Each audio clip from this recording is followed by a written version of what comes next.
Thank you for downloading this edition of the Saturday Drop-In with me, Rory and Tom. How you doing, Tom? I'm good. I take it Jess has just been ditched here. Oh yeah, hi Jess, sorry. Zoned out on that one. Such a busy show. Hey, by the way, so this is Rory's first show. Yes, it is. Producing, writing and producing the show, and I think he's done a great job. You're going to enjoy what's coming up. But so much. The normal stuff. You've got your guest of the years. You've got your beat detectives. That's there.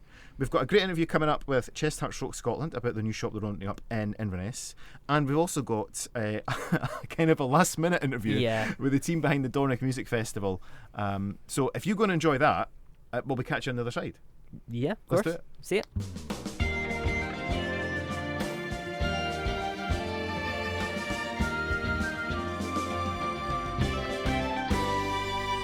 Every day in Scotland, 31 people will have a stroke, 32 people will have a heart attack, 16 people will be diagnosed with heart failure, and the same number diagnosed with coronary heart disease. 41 people will be admitted to hospital every day in Scotland because of chronic obstructive pulmonary disease, that's COPD. In fact, more people than ever before are living with chest, heart and stroke conditions.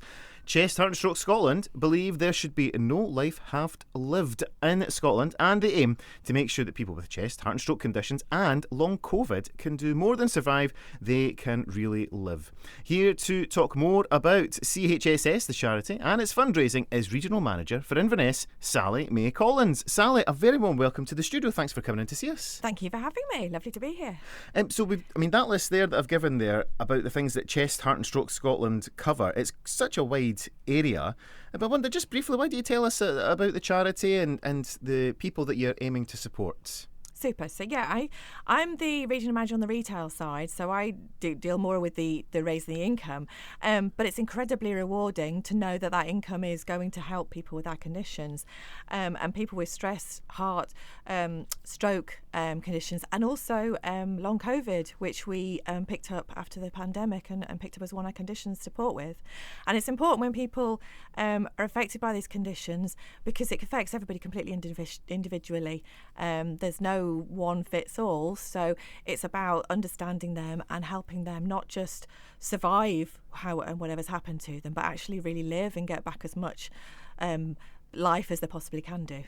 And that's the sort of the mantra behind the campaign, that the no life half lived. Yes. Is that you're not just wanting to support people just to exist, after developing COPD or suffering a heart attack or chest condition, stroke, etc. It's to give them a really nice quality of life as well. Yes. It's an enhancement, isn't it? Yes, it is. It is, absolutely. So there's things like the hospital to home programme that we've got, and we've now got this self-supported programme that's coming in that's helping people support with their own recovery. We also have the peer support groups, which those are dotted around. There's all over the place. So there will be plenty in Inverness. I think there's some affiliated with Regmore, and those are where people can go along to the groups and talk to and be supported by people who've also been affected by the conditions, and that's amazingly powerful. And some of those are singing groups and all sorts of different ones. So it's really about living after that condition. I think peer groups is such a good one to support because the people who lived for a period of time after their incident, their stroke, their heart attack, and what's worked for them, they can pass on to someone else. Absolutely. And we've discussed this before on the show, is that when people are living their life quite normally, they're not maybe engaged with Regmore or the NHS Highlands area, and then suddenly they're hit with something. They are hit with a heart attack, out the blue perhaps. Yes.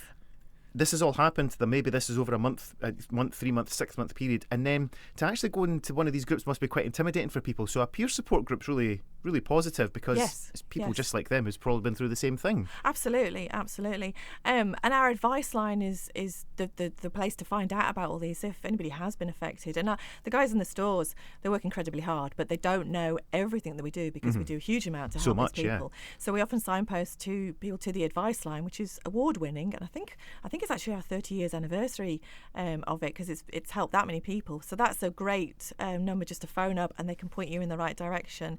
And we get some lovely feedback about people who didn't know what was out there available to help them recover. And the advice line has really supported them with that.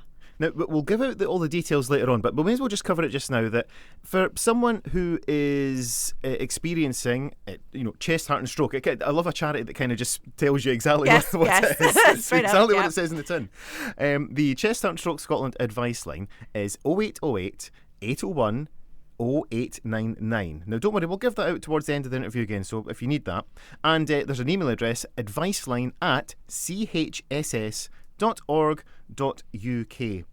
The chest, heart and stroke conditions we're sort of aware of, but the long COVID one's an interesting one, and a charity that's already doing so much and trying to cover so much that they take on long COVID as well. But it kind of fits in with the mantra, doesn't it? Absolutely, yes. And to be fair, agile is one of our values, and that really was incredibly agile, because when the pandemic hit, we suddenly had to switch all of those services that we were delivering in person and switch as much as possible to online and over Zoom and Teams that we now use every day, and telephone calls, and we buddied people up, so people phoning them up, checking in with them, but we had to make all those changes incredibly fast. But it's amazing how it's all still in place, and it all fits in with our strategy that we launched to help more and more people every year. And that's that. It's 1 in 5 people in Scotland are affected by the conditions covered by your charity. Yes. Is that right? Yes. So whether it's themselves or whether it's a loved one, and that's a huge number. Mm-hmm. And it's lovely when we those people come into the store, whether it's as customers, donors, volunteers. It's fantastic when they give us their stories. And there are times I find myself welling up at work because I hear a story of somebody who's come to us to volunteer because they've experienced the benefits of the service, and it's powerful. It's one of the challenges to understand that you're working in an environment that's aiming to help people, and of course people are going through terrible times, but then there's that positivity at the end. Yes. For you to do your job as well as you do, and you're such a positive person, you're sort of bright and bubbly and happy to talk about what you do. No, you are. But that is because you get to see the positive outcomes of the work that you're doing as well. Hugely. I mean, I before CHSS, I was very much in the corporate side of retail, but I've been 9 years now with CHSS, and I'm not going anywhere because it is massively more rewarding in what we're doing and what we're achieving and delivering, but also the people that we're working with, because so many people come to us because they're affected. So they've all got their personal stories and they're all giving back, but they're also benefiting. And a lot of people choose to work for us because of that difference that they're making. Mm-hmm. Yeah. We mentioned some of the projects there, but also there's like stroke nurses, for example. There's actual funding goes towards clinicians. Is that correct? I think we've got stroke nurses, and I'm sure we have had stroke nurses involved with Raigmore. And in fact, we had a stroke nurse who'd been eventually retired and then was volunteering in one of our stores. So she was really dedicated to CHS for many, many years. But very close affiliations. So there's so much that the charity does. Again, you've sort of set yourself up there because you've got so many conditions to cover that the charity has so much to do. Yes. What we'll do is we'll take a wee pause, and when we come back, we'll talk more about how that fundraising occurs. Yes. And we're going to be talking about a new way that people in the Inverness area can support Chest, Heart and Stroke Scotland with a new retail opportunity coming their way soon. Absolutely. And we're back, still here with Sally May Collins from Chest, Heart, Stroke Scotland. CHSS is acceptable to say. Yes, it's much quicker and easier. It's quite a mouthful. It's quite a mouthful. I mean, taking on long COVID, I'm glad they didn't add that onto the title as well. Yes. So we've spoke about what the charity does, who it's there to help, and some of the facilities and some of the systems that are there to support people who have had conditions that are affecting chest, heart, and stroke. But of course, as a charity, you need to generate the income. We all know that. And one of the reasons why you're up here visiting us just now is that there's a new shop coming to Inverness. So why don't you tell us more about what's coming? Absolutely, love to. So yes, we are coming back to Inverness. I believe way in the past we had a very small store, but we're now opening up a large store on Henderson Road, just off Longman Road on the Longman Road Industrial Estate, right next to the new Home Bargains. So nice and easy to find. That's exactly when you told me that before we went on air, I was like, where exactly is this? And you said the name. I was like, no, opposite Home Bargains. Oh, yeah. Right, opposite Home Bargains. So now there's no excuse. You go to Home Bargains, the big car park there, do what you need to do in Home Bargains, and then it's right across, isn't it? It's the shops there's that a little face. cut through straight over to us. So yes, grab a bargain for yourself from us as well. Yes. What can people expect to find in the shop? So we'll be selling predominantly men's and women's clothing and accessories. We do small bric-a-brac, and we do sort of books. We do some sort of media, CDs and DVDs. But yeah, and we do also do we do greetings cards with new goods, and our Christmas cards. When we get to that, so obviously we've got to get somewhere out of the way. When we get to Christmas cards, our Christmas cards are very, very popular, and they're fantastic because on the back of every single one of them, it's got the message about CHSS and what good we do and what you've done to support people by buying that Christmas card. Or Yeah, the Christmas cards are still very popular. Yes, and yes. I think that people, when they're buying their Christmas cards, they don't want to just buy a box of Christmas cards. People like to buy charity Christmas cards because they're, as much as they're sending their Christmas card to their friends and their families, loved ones, to send one that's affiliated to a charity, it's a nice way of supporting the charity as well. It is, yes, absolutely. I certainly know that the Christmas card industry does well throughout Inverness because the Scout Post, which I get dragged into every year, certainly delivers a lot of Christmas cards over there. So I'm hoping that a lot of them will be CHSS hopefully, cards. Yes, hopefully. So the items that you're selling, this is good quality second hand, which is coming from donations, yes? Yes, we absolutely rely on donations. We don't have depots. It's all sort of over the door. We do move them a little around, but around between a few stores. But we need your donations, and we need nice quality stuff because obviously we're hoping to raise as much income as possible. There's a couple of things we don't sell. We don't sell furniture and we don't sell electricals. It can be quite a cost to us if people do try and bring us those. But we do try and accept as much as possible and raise as much income. But yes, we pride ourselves on the quality and the look of our stores. They look really good. People often walk in and don't realise that we are a charity shop. But yeah, we have a really strong identity. We have the thistle, so we've got the wallpaper and that. So it is very much, you walk in and you know it's chest, heart and stroke, and you're going to get some great stuff in there. It's interesting you say how you don't sort of have big warehouses, you don't move stuff around. People maybe are sometimes put off giving their stuff to some charity shops if they think, well, is this just going to get taken elsewhere in the country? Is it getting shipped off elsewhere? But for people who want to give a strong sort of local connection to it, then you're supporting a local charity by locally. Yes, absolutely. And we do have a motto, and it's on our windows: what's raised in Scotland stays in Scotland. But very much all of our stores are their own little community, supporting their local community. So that's why a lot of people will come and volunteer with us to get involved with that community, because potentially they've got a loved one or themselves who benefited in our community from what we've done. So it's kept as local as possible, and it's lovely how every store does have a different feel, and that's what with Inverness we've got to build this team and build that community, which is an exciting thing to be part of. Yeah, there's a nice payback for people that if they themselves or a loved one's been affected by one of the conditions and they've been supported by Chest Heart Stroke Scotland, this is a way for them to come and give something back to the charity, isn't it, as well as the wider community. Absolutely. So the stores themselves have a couple of people who are paid employees. So you've got a manager and a couple of assistant managers, but the bulk of the people who are making the store what it is are volunteers.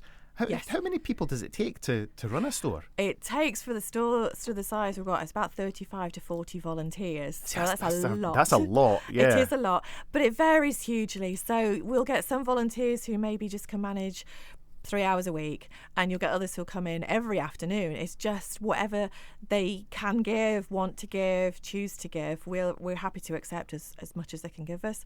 Some people can just do weekends, but yeah, and it's about making sure that they benefit and they get what they want out of their volunteering experience, not just what we need from them. So when they come in, if people are interested, they can go on our website at chss.org.uk/volunteering.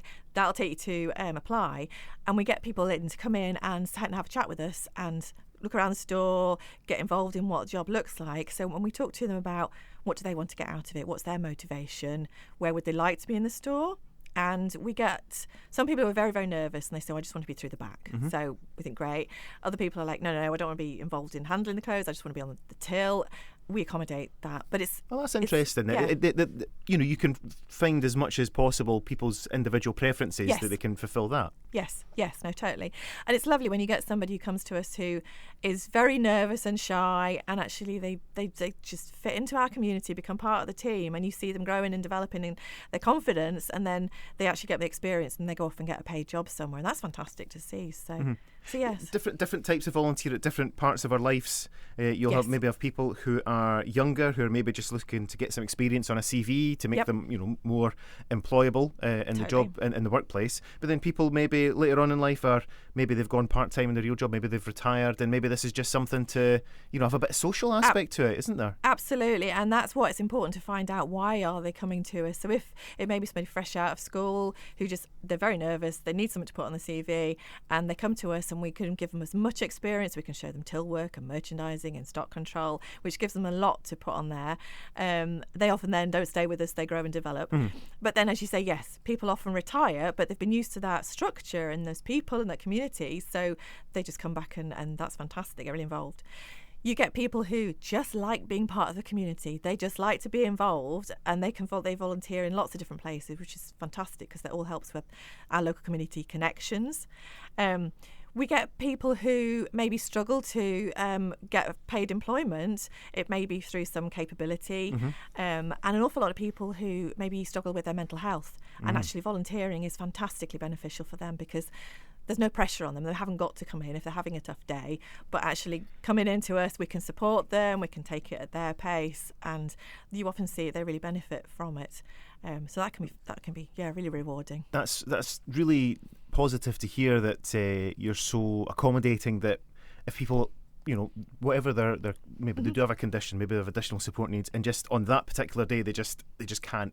Yeah. And you can't do that in real, in paid employment as much. I'm sure we've got very good employers who are amenable. But that's one thing that if people are just starting to get back into the world they work in, or trying to build up their confidence levels, that there's an organisation such as yourself. Yes. Now, in terms of, you mentioned previously that in Inverness you had a store, but it's not just Inverness. In terms of the Highlands area, you've got another couple of wee shops, including the wee small boutique, I'm told, hiding away somewhere across through Forest direction. Yes, in Forest on the High Street, and I'm sure a lot of people know it because it's been there a long, long time, and incredibly dedicated customers. But it is teeny tiny, but it is one of our boutiques. But Stella and the team in there are so welcoming, and they are so much a part of the community. It's really, really strong.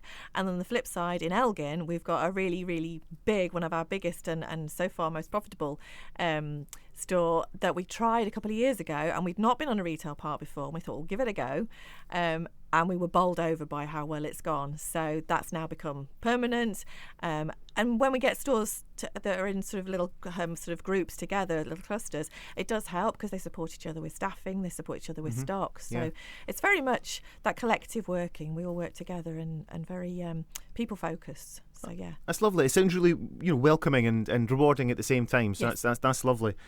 So the store in Inverness, it opens on the 24th of July, I'm reliably informed. Fingers all crossed, as long as it all goes well. I unfortunately have got a holiday in between times, so I'm starting setting it up. So as long as we can get enough volunteers on board and getting it set up, then 24th of July we will do the opening.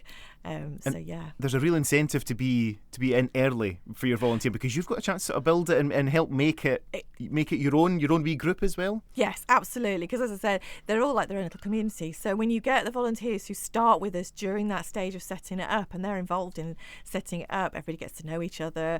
They're motivated by tea and biscuits is quite key, but we all get involved in building it. And then they really take ownership and a real pride in that store. And it's lovely then to go back in a few weeks' time and see how it's grown and developed. And they talk about it being my store, it's our store, and that's fantastic to see. So and it's lovely to get into that ground, so as well as spotting the bargains. I have to admit, when I'm in there, there must be there is a benefit there. I suppose you get first pick, don't you? So you mentioned it there, but we'll just say it again, that the website that people need to head over to is chss.org.uk, and it was / volunteering, and from there you can find out what sort of roles that you have, and also just give in your details, and I'm sure it'll be yourself who gets back in touch with them to say probably the store manager, who is Jess. So there's Jess and Susie that were recruited. They will get in touch and say, yes, come in for a chat, we'll get in touch. But yes, on the website, it's not just the retail volunteering roles up there. There's all the different ones, so it's quite interesting. So you can have a look at basically what opportunities there are around Inverness. Indeed, I was having a look at that earlier. different variety of roles in terms of the fundraising side, but also in terms of the providing the actual service of Chest, Heart, Stroke Scotland. It's a really interesting setup, and I wish you all the very best. Hopefully we can come along and see you at some stage. And yeah, please come back and see us and let us know how you're getting on. But once again, we'll just say that if you or someone that you're with, your loved one, relative, partner, is going through anything involving chest, heart and stroke, then the CHSS advice line is 0808 801 0899, or you can email adviceline@chss.org.uk. And if you just head along to the main website, chss.org.uk, as well as the volunteering, it's got all sorts of guides, help, where you can go for further support, and of course the all-important donate buttons there as well, because let's not forget, it is a charity, and your support is what's going to keep them providing the service. Well, Sally May Collins, thank you so much for coming in, and I hope it all goes well. I'm sure it will. Sure it will, but thank you very much. And most importantly, enjoy your holiday as well, because I'm sure you deserve that as well. Yes, totally. I will make the most of that. So yes, thank you.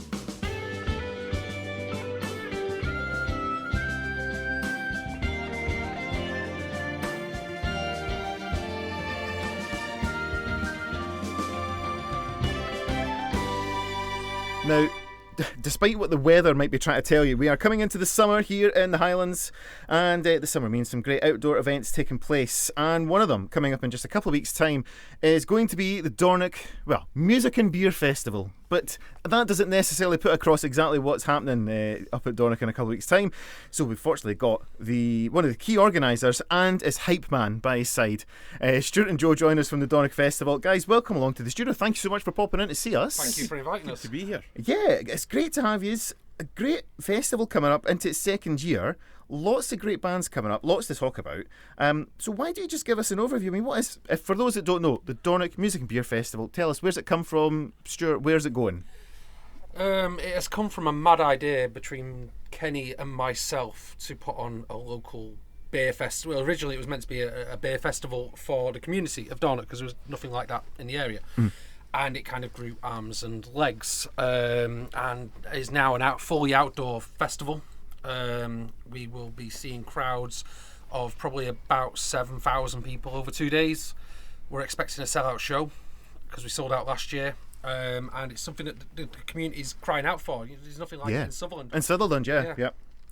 Too much hype goes towards some of the big name one a wee bit further south, but there's a huge community that wants something for themselves to call their own. Yeah. Yeah, 100%. Well, the thing with Dornoch is really intimate. It's smaller. It's intimate. It's in the meadows at Dornoch, and it's family orientated and friendly.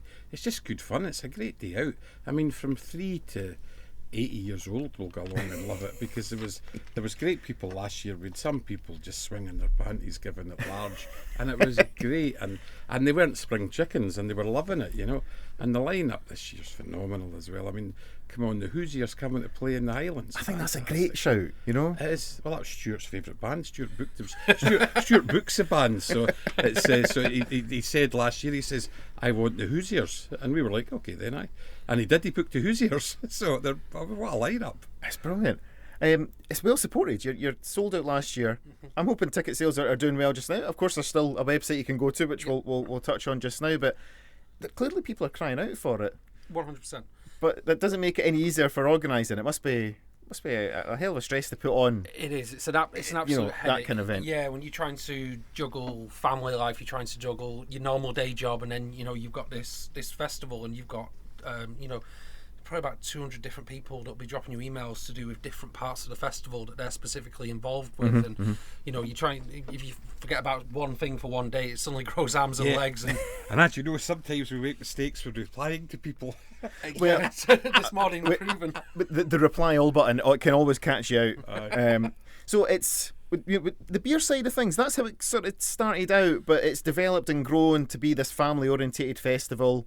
But they're still you can still get a beer. I'm sure that's perfectly You agreeable. certainly can. We'll have Black Owl Brewery there. We're going to have Black Owl Brewery there. We're going to have Cromarty Brewery there. We're going to have Fisley Cross there. And the Dornoch Distillery is going to be there as well. And again, that's great support for local industry Absolutely. as well. They're bringing money into the community, and it's great that an event such as yourself can showcase them as well. And their support, it's like a quid pro quo. You're supporting them, they're supporting you. What's great about the event is it's not a national company that's come and dropped an event in a field. Exactly. It's a local family and Stuart that are organising it and done a great job. And the man that should be here for interviews is Kenny. Yeah, but I'm told, does he even exist? Because he's never seen, he's never heard. He's remarkably shy. Kenny, the last time we were speaking was away. He does everything. He was away painting things and cleaning stuff and sorting stuff out for the festival. But Kenny's shy, isn't he? He's a behind the scenes guy. He doesn't. But he's a driving force behind it as well. He works till 2 a.m. and he's back up at 6 a.m. doing this. Where he gets the energy, I don't know. But fair play to him. No, all big thanks to Kenny for everything that is going on. Yeah. But that's obviously the drive and the desire to put something on for Sutherland, for Dornoch, and make it happen. That's that's a huge drive in itself. There's people coming from far and wide, but Dornoch's not just about. We need tourism in the Highlands. The Highlands doesn't work without tourism. So there's people coming from far and wide to the festival, and they won't be disappointed.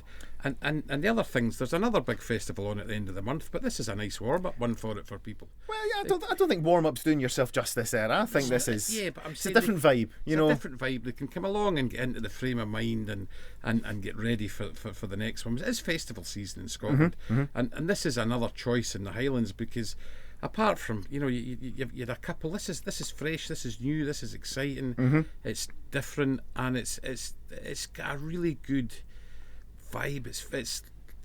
It's like the people that came and worked on it last year couldn't believe it. They were saying this is just Worthy Farm. This is like early days of Worthy Farm. The people that are do the technical side, that's what they've done all their lives. So they were walking about going, God, this is just Worthy Farm. This is just like Glastonbury at the start, and that's the sort of vibe. It's just cool. It's laid back. It's nice, and you know what? Even though it's on a slightly smaller scale, some great bands. You've got the Hoosiers, the Tumbling Paddies, Tidelines are going to be there. I've just seen Bad Actress. Oh, guys, I love Bad Actress. They're just one of my. I was very fortunate. Another festival which took place for a couple of years was Woodstock, up at the Wildwoods.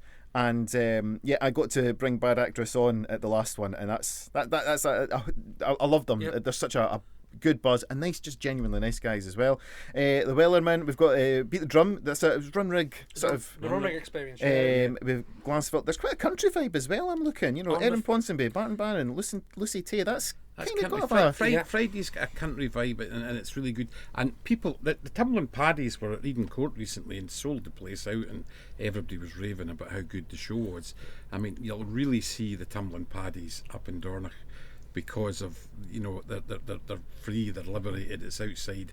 They're going to let rip, and we're looking forward to. We've got Harley Moon Kemp coming on the Friday as well. Yeah, see that. Yeah. Martin Kemp's daughter.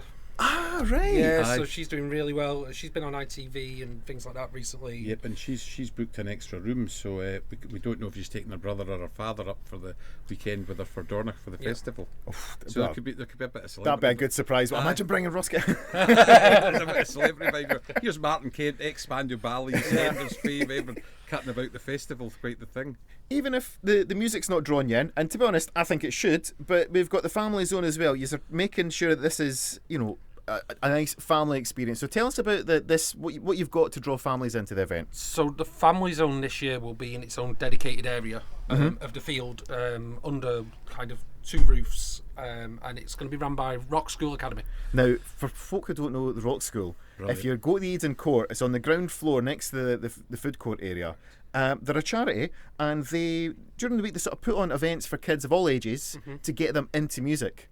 Which for us here, the fact that I love my music. We obviously play a lot of music, and we try and support local acts. You guys have put on a festival. Something like the Rock School is so critically important in the Highlands to try and encourage young people to get up and pick up an instrument. They're absolutely brilliant.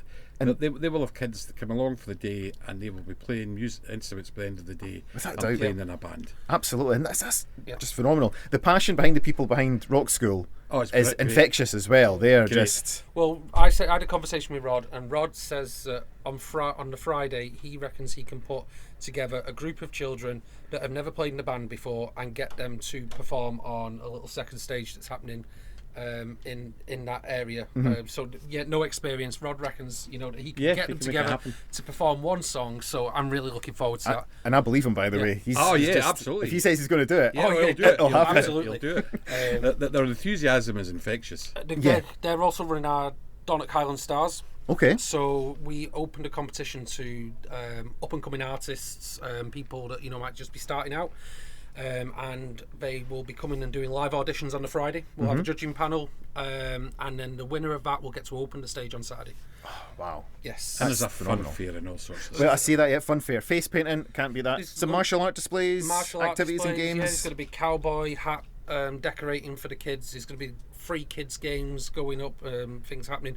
There's going to be a lot for the kids to do to keep them occupied for the day without everything costing the parents money left, right and centre. So. Yeah, it's all provided. And that's one of the things you were talking about before we came on air, about the costs involved, because it's a huge cost to put on an event, but for the individual coming along, we're all a bit budget conscious these days. We've not got as much money to throw about the place, but you're trying to keep the costs as low as you can for the event. There's 18 bands, and a weekend ticket's how much? £70 for an adult. £70 for an adult weekend ticket.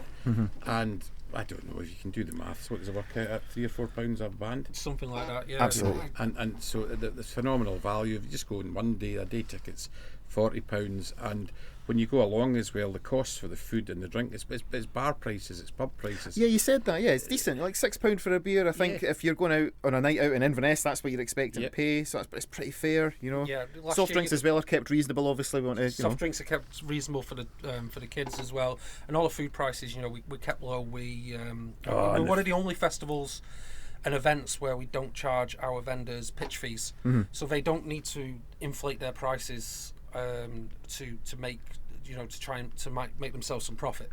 So it means that they can keep their prices to the same as if you were to visit them in their kind of native territory. Yep. So people can come on the field and they can get a late breakfast and they can get a lunch and it's not going to cost them an arm and a leg. The quality of the food's brilliant. Honestly, it's not. Going back to I'm a man of a certain age and used to go to events and the quality of the food wasn't good. Yeah, it was names you'd never heard. It was just they'd set up, they bought the cheapest burger meat they could, multi-back, but and still charging an arm and leg as if they were charging for gourmet burger. The vendors last year were amazing, and they're back plus more this year. So the quality of the food it's good, and so the drink's not dear, the food's not dear, the vibe's good, and it's a small place too. And we've said this in other interviews. If you're there with your kids and your kid runs off, and you misplace him for a wee while. Which we've all done.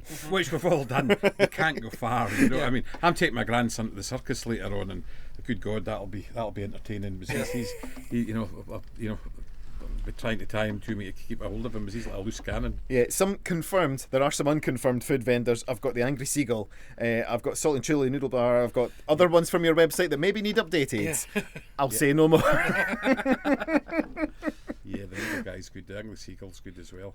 So many good ones there. You'll just need to come and find out for yourself once you're there. But you're not going to starve, and you're going to find something for even the most fussy of people. I think for the most cynical and jaded person, as Highlanders, we are a bit cynical, I think, and but coming along to this, can it be that good? Everybody that'll come along to it will be pleasantly surprised by the quality. That what Stuart and Kenny have done with organising it is phenomenal. The organisation that's gone into it. And do you know what? I think if you've never thought about going before, maybe you have been to one of the bigger ones that you go to more often, and maybe you're like, I've seen it all. It's kind of the same most years. Maybe I want to try something different. Give you guys a try, because it's not it's still a bit of money, but it's not a huge amount by comparison. Give it a shot. Absolutely. What's it to lose? It's over 2 days. 2 days, Friday the 17th and Saturday the 18th of July. Whereabouts is it?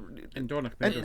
In the middle of Dornoch itself. Right in the middle of Dornoch. Yeah, right in the middle of Dornoch. And if you want to wander up the shop, there's no vendors in sight, so you don't have, there's not a Coop or a Spar or anything on site. Yeah. So if you want anything, you walk up to the local shop, which charges you local prices to buy stuff. So there's nobody on, and that was something that Stuart and Kenny agreed with all the local shops. Look, if people are needing cigarettes or vapes or anything, they want to go and buy stuff, our suites, they can wander out into the village and buy it and wander back in. It's an open door policy. So it's really and I think last year the pubs in the village said it was the best weekend they ever had. Yeah, it was their best. So we were one day last year, and we had 1,500 people. We were sell out at 1,500 people, and the local pub said that it was their busiest trading day ever. So it's great that the local community is getting something out of it as well. It's not this event that's clogging up the roads and making a noise and not actually giving something back. No, it's and you've nice. booked all the local hotels as well, haven't you? Yeah, all the local hotels. We do have some discount links on our socials. So if people want to come, but you're like, where am I going to stay? We've got some discount links for our socials that we've partnered with some of the hotels for. And there's a few hotels there from kind of Tyne into Dornoch, just to help out. So this is the Dornoch Music Festival, but if you're looking for it online, it's they're still using their old handle here, which is the dornochbeerfestival.co.uk. But I'm sure if you do a Google for Dornoch Music Festival, it's going to come up. It's all linked. And you get onto the socials as well. Just again, search Dornoch Music Festival. You're going to get it all there. Check out the official lineup. You can buy your tickets there as well, and find out more information about what's going on. We'll certainly do some sharing on socials as well, because we love supporting a local event. You'll have to as try well. and get up and cover it as well. You'll have a great time. Again, I'll try and get a squad together, and if we can get the trailer hooked up to somebody's car, if we can get the gazebo, if we can get all the stuff up there, then we'll certainly do our best to do it. It's something that we love doing, but at the end of the day, we want to do it right as well, so we want to make sure we've got the right turnout for you. I did a festival in 11 weeks last year, so we can get you to Dornoch in 2, because it is in 2 weeks. We'll be on our second day this time. That's just it. It's 2 weeks to go. I mean, how's it all going? I was saying to you earlier on, Stuart, you're organising all this along with Joe and Kenny. You've still got your full head of hair. Yeah. So obviously, I don't. Well, again, you're probably like me, Joe. You choose to cut it that short, just like I do. Absolutely. But it's obviously not that stressful putting on a festival. I don't know. There's a lot of 1 a.m., 2 a.m. Kind of team meetings that kind of happen as we all try and revolve our lives, because we all have lives outside of the festival that we've still got to get on with. So No, we don't. No, we don't. No, we don't. Not just now. Yeah. Everything else is gone. That is very quickly turning into that. You'll Everything see your else is partners good. in a few weeks' time. We'll be fine. Like, what partners? It's just there's no time. What you do? I'm working on this. What you do tomorrow? I'm working on this. What are you doing after that? I'm going to work on this again. It's the organisation that goes into it, and Kenny and there's a girl called Chloe. We haven't mentioned Chloe as well. Yeah. She's done a fantastic job as well. She is the real PR guru and the hype master. She's done tremendous, and honestly, the work these guys are putting in is amazing, and they've poured their heart and soul into this, and people need to come and see it and experience it. And come on, like the Hoosiers coming, Tide Lines, the Tumbling Paddies in Dornoch in a couple of weeks' time. Wow, it's outstanding. And do you know what? It comes across it, and it'll come across in the finished product as well. The amount of heart and soul getting poured into it as well. It's going to be a good quality weekend event up in Dornoch. So get your tickets again. It's dornochbeerfestival.co.uk is the website, but it's the Dornoch Music Festival. And go and support a great local event, because do you know what, folks? See, if you don't support these things, well, they're just not going to happen, and we've seen that unfortunately too many times. Get up there if you can. Right, guys, thanks very much for popping in to see us. Thanks for having us. I'm going to chuck on. We've got a bit of the Hoosiers lined up in the system. I hope you don't mind that we're going to have some Goodbye Mr. A.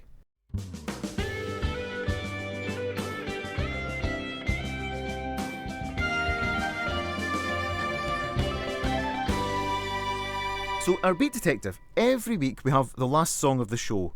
Which is probably wrong that we look forward to the last song of the show quite so much as we do. But what we get the Beat Detective comes in, leaves a calling card and leaves a cryptic clue to point towards the last song on today's show. Rory, you're our Beat Detective today. Yes, so I what am. is our clue? Tell the listeners. Our clue for the artist is The Blueberries, and our clue for the song is Nightmares. So artist, The Blueberries is the clue. Yeah. Very concise, very short. Okay. And the song, it's a one-word song, yeah? Yeah. Nightmares. Nightmares, yeah. The It's pretty good. Blueberries, Nightmares. I'll be honest, when I saw that you when you put this on the script for the show, again, people will be amazed to know that we actually write a show. Yeah. And people would think we throw it together. I was like, oh, he's actually put the name of the song and artist by mistake. He hasn't put a clue. And then I went Googling your clue as if it was a song and didn't exist. So you've confirmed today it is The Blueberries, It is, yes. Nightmares. You took ages to figure this one out. I still haven't figured it out. Really? I've got the artist. Yeah, what can I say? I can't do cryptic clues. It's much easier when you're writing it. That's much better.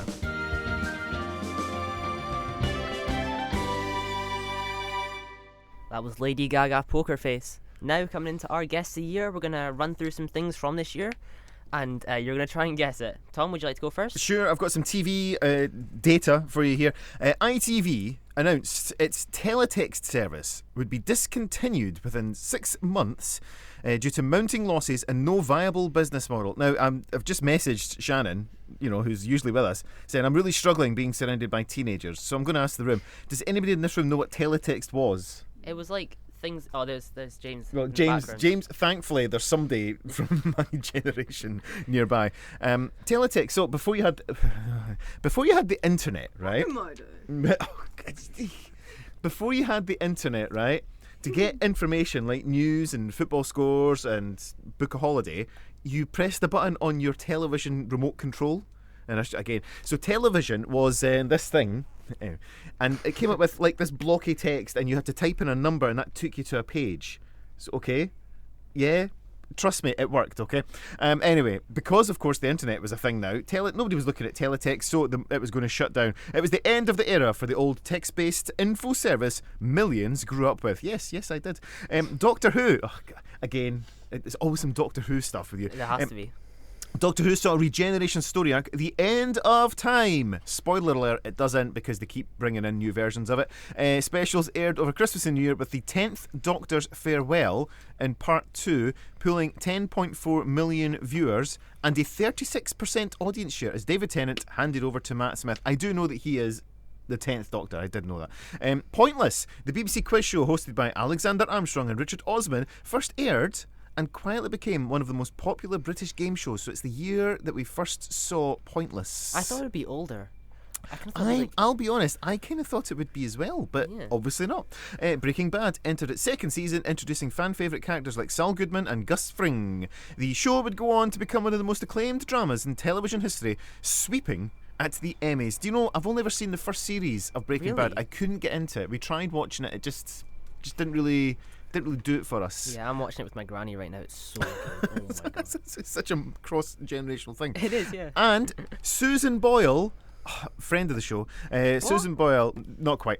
Basically, she's from the town near where I grew up, in essence. Susan Boyle became a worldwide sensation after her audition on Britain's Got Talent. So that's your TV from this year, but who was born in this year? Rory? As Rory just destroys the studio with his IT failure here. Only 2 people were born in this year. That was just only 2. Yeah, okay. So look, 3. Well, three technically, yeah. First one is Owen Cooper, who you'll know from Adolescence. He won the. You'll know him, of course. Yeah. Again. He won the Emmy last year. Really okay. Famous. Really huge star. Then I should really know who that is. I don't even know what Adolescence is. It was TV show. The show with Stephen Graham. No, okay, yeah. No, Anybody else who I might know? Walter Scobell. He was in Percy Jackson, the TV show. Yep. Nothing. Do you know? Nope. Can I give some sport? Yeah, if you'd like to. Yeah. I kind of know sport. The Ashes, England reclaimed the urn, beating Australia in a series that opened with the first test at Cardiff's Swalek Stadium. And I want to say Swalek's like the South Wales Electrical Company. It's like the hydro basically in Wales. Anyway, Manchester United won the Carling Cup, beating Tottenham Hotspurs 4-1 on penalties after a exciting 0-0 draw. Rangers won the Scottish Premier League title, their 52nd league championship, finishing ahead of rivals Celtic on the final day of the season. And Jenson Button wins the Formula 1 World Championship. Or was this when he was Brawn? Yes. I think so. Becoming Britain's first F1 world champion since 1996, and that was Damon Hill, by the way. I'm going to hand over the movies because this is the zone for this is where I do my best work. Right, we're doing the highest grossing films at the box office based on Box Office Mojo. Thanks for showing us who this is from. Yep, good. Not exactly salty popcorn, but no. But what is? Yeah, exactly. At 5th place, we have Up with 735 million. The Disney film about the old guy. Have you seen it? Well, I've seen it once. Up follows an elderly widower who ties thousands of balloons to his house and sets off on an adventure to South America with an Is that right? Yeah. Unexpected young companion. He's like a wilderness scout or something. I can't Yeah, he remember is. what. It's like not the Scouts. It's like a made-up version. But yeah, Oh, so good film. Yeah. At fourth place, we have Transformers: Revenge of the Fallen with 836 million. Are you a Transformers fan, Tom? Do you know what? Actually, it's weird. I was talking to somebody at my work yesterday about this, and no, Transformers seemed to pass me by. Like both as like in the 80s as a cartoon series, because I don't recall if it was on ITV or Children's BBC when we were growing up. I think it was like you had to have cable or satellite or something. But no, I never had the Thundercats. And do you know what? Again, because I'm not really a movie Thundercats. person. Sorry, I did have the Thundercats. I didn't have Transformers. I didn't get into Transformers at all. No. Yeah, they're not the best. Okay. Transformers: Revenge of the Fallen follows Sam Witwicky as he teams up with the Autobots once again to stop the Decepticons from destroying Earth with an ancient and powerful machine. In the movies, did they still make the noise do, when they yeah, move? It's awesome. It's so cool. Just check, I'm glad. But they do have a bit where like it goes da na na na and like the symbol comes up in a scene change. No, do they not do that? Well, you can't have it all, I suppose. At number 3, we have Ice Age: Dawn of the Dinosaurs with $886 million. Now, which edition of Ice Age is this? Because there's What do you mean quite by edition? Well, there's different ones, isn't there? That's not Ice Age 1. This is obviously one of the follow-ups. Yeah, I think this is maybe the third one. Wow, they've really got that many. Yeah, they've got a lot of Ice Age. They're making a new one. And again, Yeah. Ice Age: Dawn of the Dinosaurs follows Manny, Sid, Diego, and the rest of the herd as they venture into a hidden world beneath the ice filled with dinosaurs to rescue Sid. okay. At second, we have Harry Potter and the Half-Blood Prince with $993 million. Harry Potter? Never watched a single moment of Harry Potter, other than when you've had it on in the house and I've walked in, Jess. But no, I have never watched a Harry Potter. Which one's the Half-Blood Prince? Is that the last sixth one? Out of how many? Out of 8. Out of There's 8. 8 films, but there's 7 books. Yeah, it's the best one. The best. Okay. Harry Potter and Half-Blood Prince follows Harry as he uncovers the secrets of Voldemort's past while danger grows at Hogwarts and the wizarding world edges closer to war. I mean, if they ever got an examination by like this, like I don't know who it's like Ofsted in England. I don't know who examines schools in Scotland, but surely Hogwarts would have been shut down for all sorts of breaches. I mean, Hopefully. they're not following the curriculum for excellence, are they? No, they like abuse their children. They send them to wars and stuff. It's outrageous. So yes, so that is Harry Potter. What was number 1 though, Rory? But number 1 is actually the highest grossing movie ever is Avatar with $2.7 billion. That's insane. It's wild. Avatar follows a former Marine who joins a mission on the alien world of Pandora and finds himself torn between protecting its people and serving human interests. Ooh, It's not the best. quandary. Is it not? I've never watched a single Avatar film, but we went on the Avatar ride. So we've been on the Really? Avatar ride at it was Disney World. Yeah, It's but which Disney- park is it? Epcot. Is No, it- no, is it's it not. It's Epcot? Animal Kingdom. It's Animal Kingdom, of course, yeah, because I mean, the ride is phenomenal, It's and the so well thought. the animatronic is cool. But we were like, there was people queuing up. They were like dressed up Yeah. as Oh, Avatar yeah. characters, And and, we're we were like- going, yeah, it's nice, I we, suppose. we had just come from like Everest. We come off Mount Everest and we were like, oh well, we must try this. Yeah, we didn't quite get the vibe, but it was cool nonetheless. Yeah. $2.7 billion at the box office. That's insane. Crazy. I've got some in the news headlines for you if you want, Rory. Barack Obama becomes the first African American president of the United States of America, and of course, happy birthday to America, 250 years old today. Of course, the celebrations are going really well on the White House Did you lawn. see the video of the guy falling, like he's got the big American parachute on and he falls over? Oh It's no. funny. Yeah, all I've seen is not a lot of crowds attending the celebrations. Anyway, sad news. Michael Jackson passed away on the 25th of June, so it's almost to the day, at the age of 50, becoming one of the most significant cultural news stories of the decade. Yeah, huge news when that happened. The UK hosted the G20 London Summit, bringing world leaders together to discuss the economic crises of many. The Walt Disney Company bought Marvel Entertainment. This is when they went on their buying spree, like Yeah. bought up like Henson's and all sorts. Star Marvel Entertainment and Star Wars, yeah, for $4 billion. God. A deal that would eventually lead to the Marvel Cinematic Universe, one of the biggest franchises ever. Rory, your opinion, the Marvel Cinematic Universe, is that your thing? Kind of. I'm more of a DC guy. He's more of it. That is true. We do like a bit more Batman over your. Well, Superman's DC as well, yeah? Isn't that- yeah. Superman's the best. Miracle on the Hudson. Yes, a passenger plane made an emergency landing on the Hudson River in New York, and all 155 people on board survived. It was Captain Sully Sullenberger. It would then go on. That's a real name. I don't know what It sounds like Sully from Monsters Inc. I swear that's like his full name or something. Sully Sullenberger from Monsters Inc. This guy has got a couple of good quotes. I use them at work when I'm trying to install health and safety into people, and Does it it is. Yeah, I think so. Well, I hope so. It is. A delay is better than a disaster.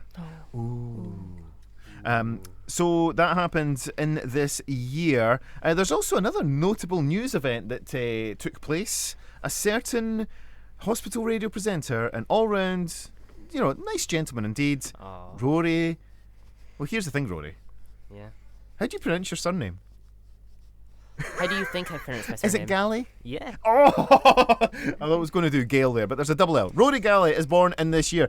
But the big question is, what was the year? We've got another song lined up, Rory. What we got? That was Candy by Paolo Nutini. Oh, such a good song. It's a good tune, isn't it? Jess, you're just hearing it for the first time, but your instant reaction. It was a very nice song. There we Oh, go. Well lovely said. stuff. I mean, she doesn't mean that at all, but that's a complete lie. Yeah. So, do you have the year? Well, I'll be honest. I said it was 2010 originally.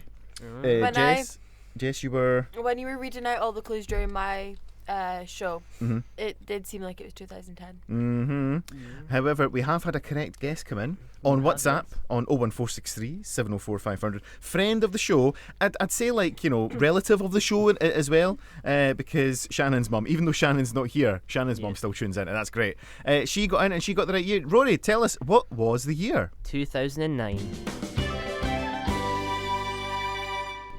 Yeah, so Beat Detective is our cryptic clue to the last song on today's show. Rory, you were this week's Beat Detective, Yes, I and was. you stumped me, but we did get a couple of right answers about this one, so talk us through it. So, I have the beat detective for this. Well, the clue was the Blueberries for the artist, and for the song, I did Nightmares. So is it sort of similars if not opposites? Yeah. Because if you don't have nightmares, you have Dreams.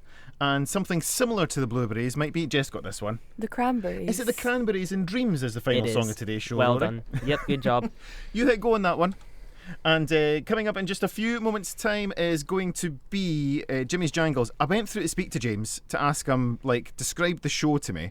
And he couldn't, frankly. So the Bringers of Chaos are going to bring you some confusion over the next hour, but it's a great show with some great music, some fun and games along the way. Stay tuned for Jimmy's Jangles coming up next on Highland Hospital Radio. We're not here next week, No, we're not. but we will be here. If you listen to us, we'll be here, but we won't be here. Yeah, We'll be there. we'll be somewhere. Live from the Highland Games next week, so stay tuned to Highland Hospital Radio. See you later. See you next Bye. week. Bye.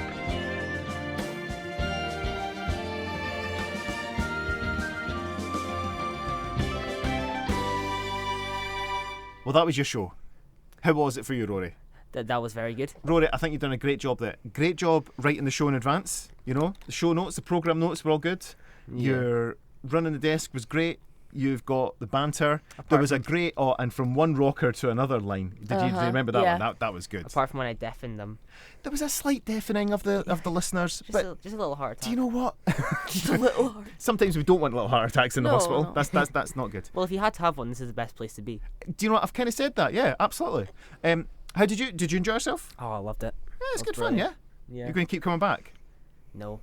I'm kidding, yeah. Of course I am. Yeah, we didn't manage to get your this or that, but we're going to save that. Yeah. Because it's you've got a passion for movies. You've put your this or that together. We're going to have that in a couple of weeks' time. Yeah. And next week we're out of the studio because we're going to be at the Highland Games. So yeah, a couple of weeks' time it'll all return to normal. We're going to go and take a breather now. We're going to have to calm down because it was an adventure. When people just randomly turn up saying, "Hi, we're your guest." They're like, "Oh yeah, Yeah. great." So please do enjoy all the other stuff from Highland Hospital Radio. Head along to hhr.scot and Rory will be in charge of another show very soon, I'm sure. Oh, brilliant. Can't wait. Yeah, we'll see you later on. Have a good weekend See and ya. a good week. Cheerio. Bye. Bye.